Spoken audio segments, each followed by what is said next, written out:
सर्वभद्रचित्ता ॐ सर्वमङ्गलमाङ्गल्ये शिवे सर्वार्थसाधके शरण्ये त्र्यम्बिके गौरी नारायणी नमोऽस्तुते शरणागतधीरार्थ परित्राणपरायणी सर्वस्याप्तिहरे देवी नारायणी नमोऽस्तुते ॐ सर्वस्वरूपे सर्वेशे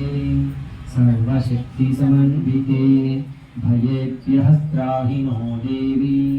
दुर्गे देवी नमोऽस्तुते ॐ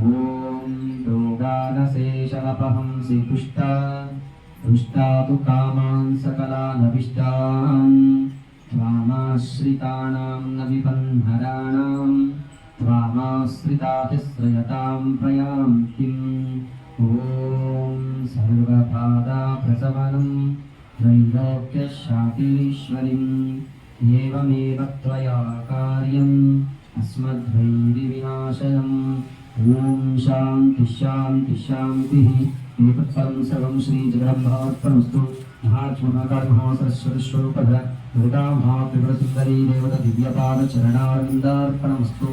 जगदम्बार्पणमस्तु।